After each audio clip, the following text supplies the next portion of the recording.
पिछले क्लास में हम लोग पढ़ चुके हैं क्या कि संतुलित समीकरण किसे कहते हैं। संतुलित समीकरण के बारे में हम लोग जानकारी कर चुके हैं और संतुलित समीकरण कैसे यानी क्या समीकरण को यानी रासायनिक समीकरण को संतुलित कैसे किया जाता है ये भी हम लोग पढ़ चुके हैं दो विधि से। एक कौन सा हीट एंड ट्रायल मेथड से और दूसरा क्या अलजेब्रा विधि से हम लोग क्या किए हैं इसको सोल्व कर चुके हैं यानी रासायनिक समीकरण को संतुलित कर चुके हैं। आज जो अगला जो टॉपिक है वो आपका क्या है, आज का जो टॉपिक है वो क्या है असंतुलित समीकरण। यानी क्या संतुलित का मतलब क्या है कि जिसमें वैसा समीकरण जिसमें दोनों तरफ परमाणुओं की संख्या क्या होती है बराबर होती है। असंतुलित नाम ही है असंतुलित, जिसमें दोनों तरफ परमाणुओं की संख्या क्या होगी बराबर नहीं होगी। तो क्या कहता है वैसा रासायनिक समीकरण जिसके दोनों ओर प्रत्येक परमाणुओं की संख्या क्या हो समान नहीं होती है उसे क्या कहते हैं असंतुलित समीकरण कहते हैं। ये तो हम लोग पढ़ ही चुके हैं।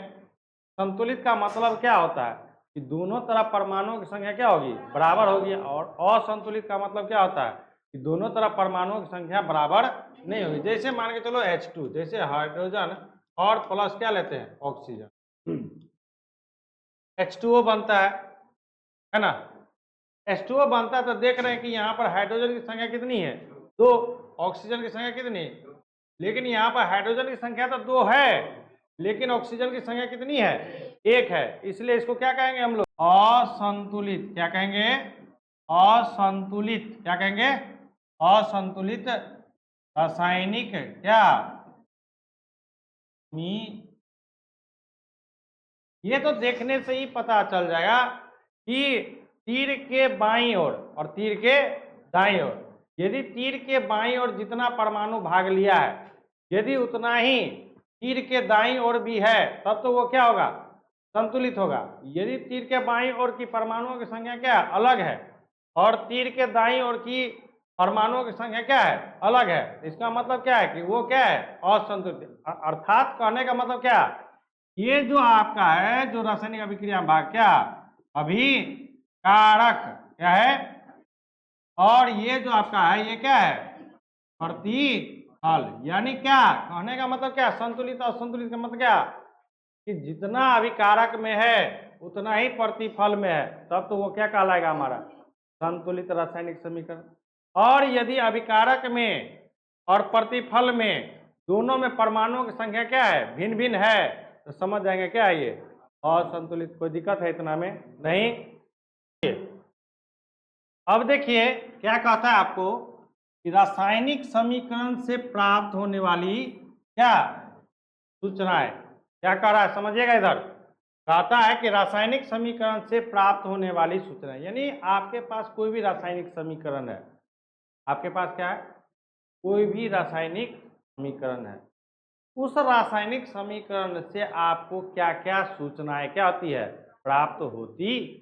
कोई भी रासायनिक समीकरण है जैसे मान के चलिए फॉर एग्जांपल देखिए जैसे क्या है H2A है प्लस क्या है O2 है ना, ये क्या बनता है जल का निर्माण होता है ना। यदि हम इसको संतुलित करते हैं तो क्या होगा यहाँ पर 2 लगा देंगे तो 2 दूनी 4 2 ऑक्सीजन, यहाँ पर 2 कर दीजिए आप हो गया 2 दूनी 4 हाइड्रोजन 2 दूनी 4 हाइड्रोजन ऑक्सीजन 2 तो 2 गो ऑक्सीजन।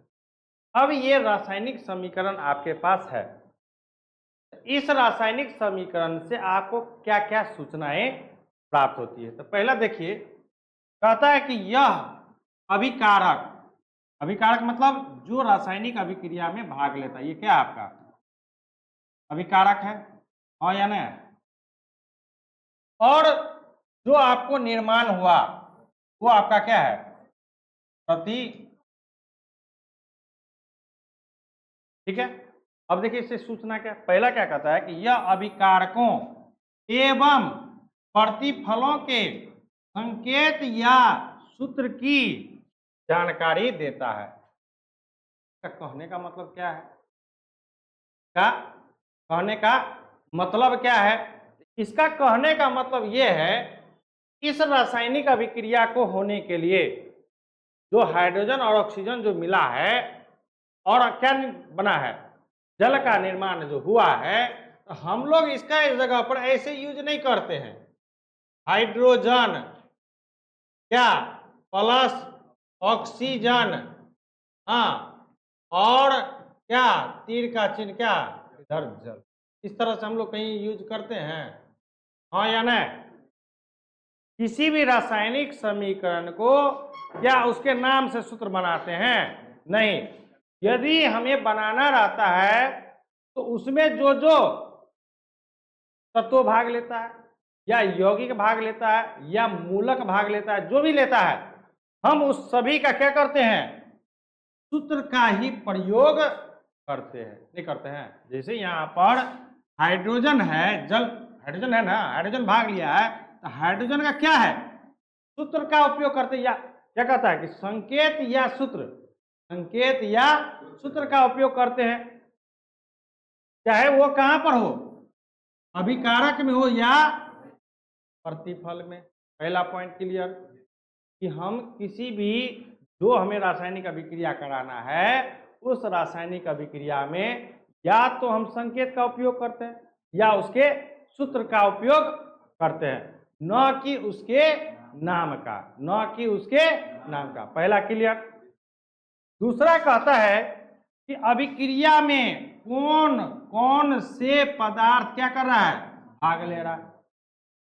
अब जैसे ये अभिक्रिया बनाना, हमको जल का निर्माण करना है, इस जल को बनाने के लिए हमें किस किस तत्व या यौगिक की क्या होगी? आवश्यकता होगी, हम उसी का उपयोग करेंगे। अब मान के चलो हमें जल बनाना है तो कार्बन का तो उपयोग नहीं करेंगे, करेंगे? कार्बन डाइऑक्साइड बनाना है तब जाकर के हमको क्या करना पड़ेगा? कार्बन और ऑक्सीजन का उपयोग करना पड़ेगा। मतलब क्या कि जिस प्रकार का रासायनिक अभिक्रिया उस प्रकार के तत्व या यौगिक का हम लोग क्या करते हैं? उपयोग करते हैं। तो यहां भी वही कह रहा है कि अभिक्रिया में कौन कौन सा पदार्थ क्या कर रहा है? भाग ले रहा है। अब भाग लेने के बाद अभिक्रिया के फलस्वरूप कौन सा नया पदार्थ का निर्माण हो रहा है? तो जैसे फॉर एग्जांपल इसमें क्या है कि हाइड्रोजन और ऑक्सीजन अभिक्रिया में भाग ले रहा है और निर्माण क्या चीज कर रहा है? जल का निर्माण कर रहा है। क्लियर है?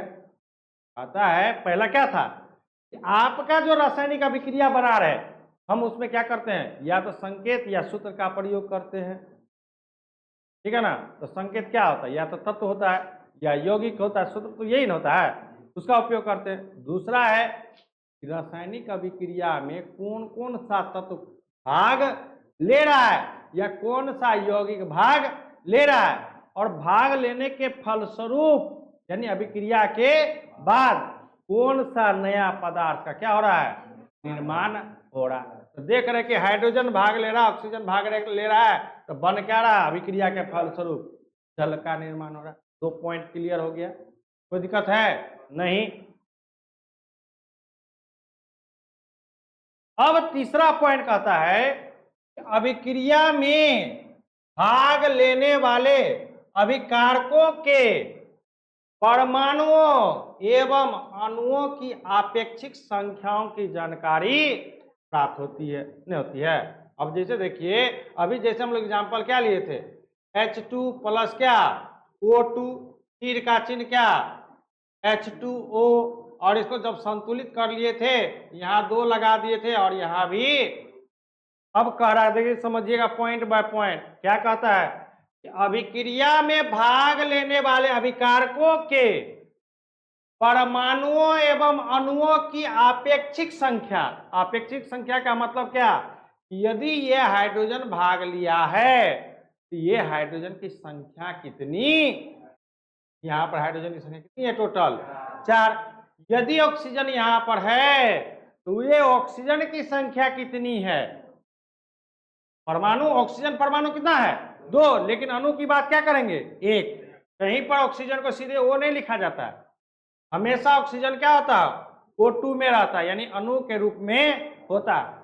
हाइड्रोजन भी कहीं भी H नहीं रहता है, हमेशा क्या रहता है? ये सब आपको ध्यान देना पड़ेगा, रखना पड़ेगा।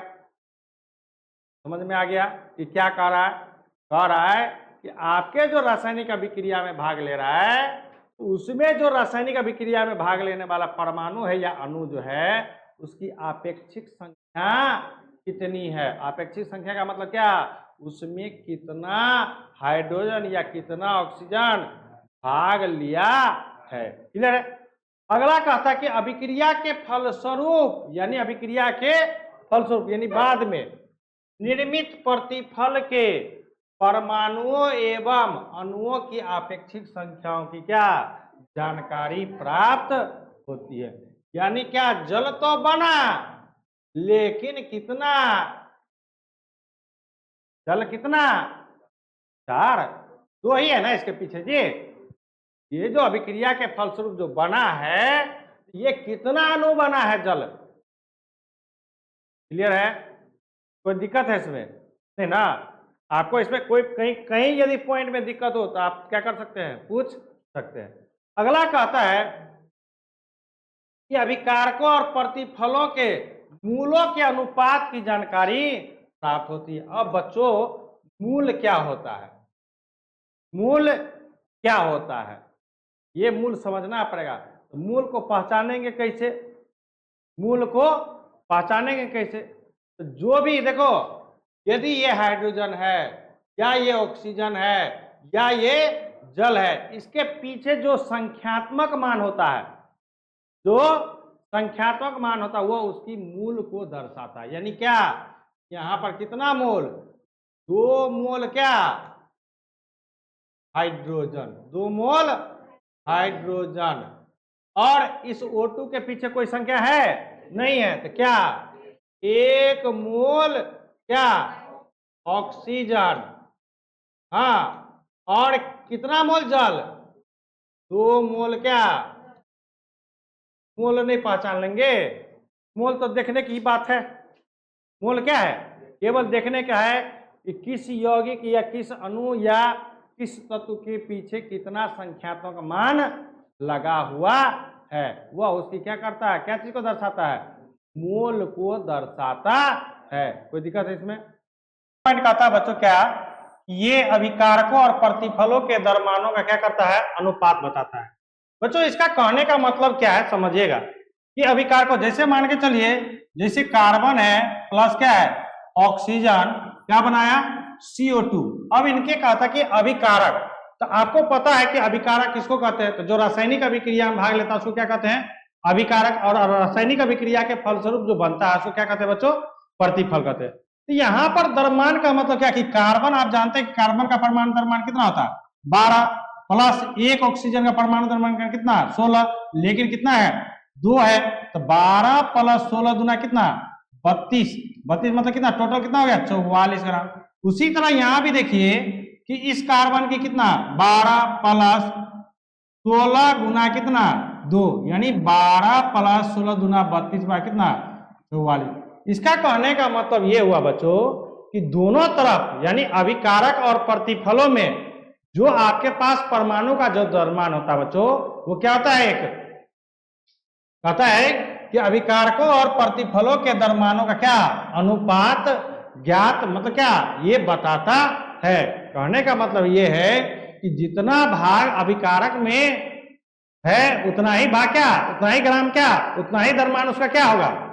कहता है कि जितना द्रव्यमान अभिकारक में भाग लिया है उतना ही द्रव्यमान क्या प्रतिफल में भी होगा।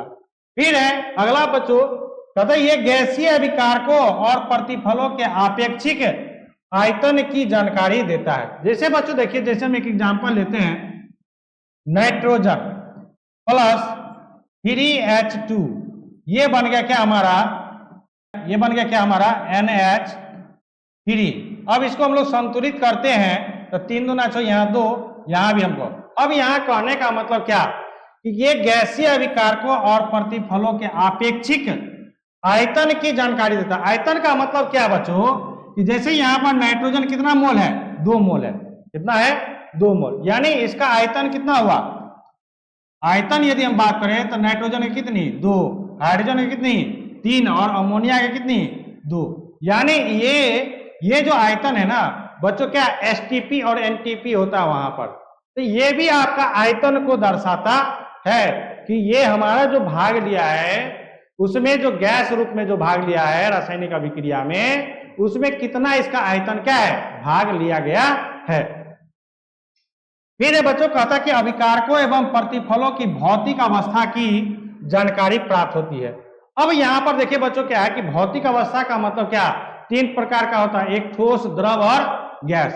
तो आप देखते होंगे ठोस के लिए Li Q, ठोस के लिए क्या बच्चों, S का उपयोग किया जाता है।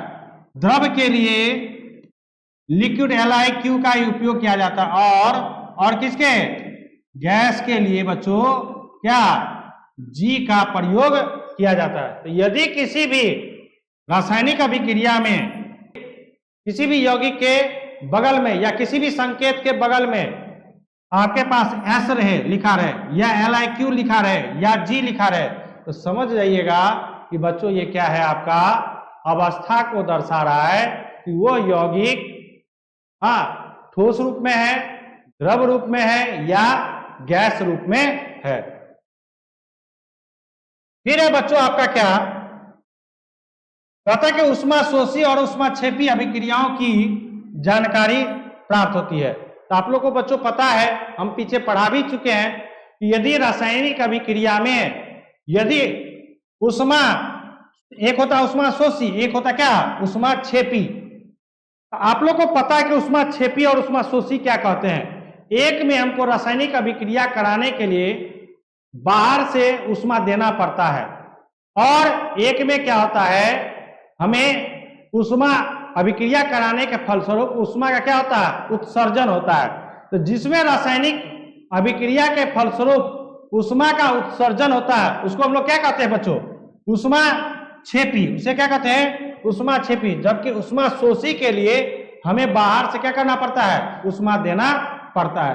तो जब आप रासायनिक अभिक्रिया जैसे लिखते हैं और तीर के ऊपर यहां पर यदि हीट का चिन्ह देते हैं, इसका मतलब यह हुआ बच्चों कि हम इस अभिक्रिया को कराने के लिए ऊष्मा बाहर से दे रहे हैं। और जब प्रतिफल में हमें यहां पर ऊष्मा लिखा हुआ रहे, तो समझ जाइएगा कि बच्चों क्या, कि इस रासायनिक अभिक्रिया में क्या हो रहा है, ऊष्मा का उत्सर्जन हो रहा है। तो ये भी हमें प्राप्त होता है। फिर अगला पॉइंट है, गैस के उत्सर्जन का भी हमें जानकारी प्राप्त होती है बच्चों। सही बात है, आप लोग को हम बता चुके हैं बच्चों कि जिस रासायनिक अभिक्रिया में, किसी भी रासायनिक अभिक्रिया में किसी भी संकेत के दाईं ओर तीर का चिन्ह यदि ऊपर की ओर रहता है, तो वो क्या होता है, वो गैस को उत्सर्जित होने का क्या करता है, दर्शाता है। आगे पॉइंट चलिए बच्चों, कहता है कि अवक्षेप की जानकारी प्राप्त होती है। सही बात है बच्चों, अवक्षेप की जानकारी का मतलब क्या, कि जैसे उत्सर्जन में ऊपर की ओर चिन्ह होता था, उसी तरह अवक्षेपण में क्या, तीर क्या रहेगा, नीचे की ओर रहेगा। यदि किसी भी रासायनिक अभिक्रिया में किसी भी संकेत या किसी भी यौगिक के राइट साइड में दाईं ओर यदि तीर का चिन्ह नीचे की ओर रहता है, वह क्या चीज को दर्शाता है, अवक्षेपण को दर्शाता है। फिर कहता है कि अभिक्रिया की शर्तों की जानकारी प्राप्त होती है। अब अभिक्रिया की शर्त क्या है, देखिए बच्चों क्या है कि बहुत सारे ऐसे रासायनिक अभिक्रिया है जो उस शर्त के आधार पर, जैसे मान के चलिए कि वायुमंडल से CO2 प्लस मृदा से क्या करता है, जल लेकर के रासायनिक अभिक्रिया में भाग लेकर क्या, सूर्य की प्रकाश की उपस्थिति, सूर्य की प्रकाश की उपस्थिति होनी चाहिए, और क्या, क्लोरो क्या फिल होना चाहिए। अब देखिए यहां पर क्या बनाता है, C6H12O6 प्लस कितना 6O2। अब हम इसको क्या करेंगे, संतुलित करेंगे। तो यहां पर 6 लगा देंगे और यहां भी 6 लगा देंगे। देखिए तो पुर गया, 6 कार्बन 6 कार्बन, 6 दूनी 12 हाइड्रोजन, 12 हाइड्रोजन, ऑक्सीजन कितना 6 दूनी 12 6 18, ऑक्सीजन हमारे 6 दूनी 12 6 18। ठीक है, अब देखिए यही कहता है कि अभिक्रिया की शर्तों, शर्तों का मतलब क्या, कि ये जब वायुमंडल से कार्बन डाइऑक्साइड लेगा, मृदा से जल लेगा, और जब तक या तो सूर्य की प्रकाश या क्लोरोफिल, दो है यहां पर शर्त, दोनों चीज जब तक उपस्थित नहीं रहेगा तब तक बच्चों ये क्या, रासायनिक अभिक्रिया में भाग लेगा ही नहीं। और जब नहीं लेगा तो ये न ग्लूकोज बनाएगा और न ही स्व उत्पाद के रूप में ऑक्सीजन निर्गत करेगा, जिसका हम लोग क्या करते हैं, श्वसन क्रिया में उपयोग करते हैं। इसका कहने का मतलब क्या है कि आपके पास ये शर्त है कि ये रहेगा तब ये क्या होगा, रासायनिक अभिक्रिया होगा, और यदि ये नहीं रहेगा तो ये रासायनिक अभिक्रिया में भाग नहीं लेगा, अर्थात रासायनिक अभिक्रिया होगी ही नहीं। तो यही कहता है कि अभिक्रिया की शर्तों की जानकारी प्राप्त होती है, अर्थात अभिक्रिया किसकी उपस्थिति में, जैसे प्रकाश, ताप, दाब, उत्प्रेरक आदि के उपस्थिति में होता। तो यहाँ पर किसके उपस्थिति में, तो यहाँ पर क्या, प्रकाश की उपस्थिति में ये रासायनिक अभिक्रिया क्या हो रहा है। तो ये भी बच्चों आपको क्या, रासायनिक अभिक्रिया से यानी रासायनिक समीकरण से क्या होती है, हमें सूचनाएं प्राप्त होती है। फिर है बच्चों क्या, कहता है कि अभिक्रिया की उत्क्रमणीयता की जानकारी प्राप्त होती है। उत्क्रमणीयता का मतलब क्या, देखिए बच्चों क्या है कि अधिकांश जो रासायनिक अभिक्रिया होता है, जो अभिकारक प्रतिफल में बदल जाता है, पुनः प्रतिफल से अभिकारक हम नहीं बना सकते हैं। लेकिन कुछ रासायनिक अभिक्रिया ऐसे होते हैं जो अभिकारक से प्रतिफल बनाते हैं और प्रतिफल से क्या, अभिकारक बनाते हैं। उस प्रकार के क्या बच्चों, उस प्रकार के रासायनिक अभिक्रिया क्या कहते हैं, उत्क्रमणीय रासायनिक अभिक्रिया कहते हैं। जैसे N2 प्लस क्या, H2, ये आप क्या बन गया क्या, NH3, ठीक है। अब देखिए यहां पर बराबर करते हैं और यहां पर क्या लगाते थे, 2, लेकिन यहां पर ये उत्क्रमणीय का पहचान कैसे समझिएगा, उत्क्रमणीय का पहचान ये एक तरह से इधर और यहां भी इस प्रकार से, मतलब क्या, ये जो चिन्ह है ना बच्चों, ये किसका है, उत्क्रमणीयता का। मतलब क्या, कि नाइट्रोजन और हाइड्रोजन बना करके क्या बना सकते हैं, अमोनिया भी बना सकते हैं, और अमोनिया को तोड़ करके क्या, नाइट्रोजन और हाइड्रोजन भी बना सकते हैं। इस प्रकार की जो रासायनिक अभिक्रिया होती है उसको क्या कहते हैं हम लोग, उत्क्रमणीय रासायनिक अभिक्रिया।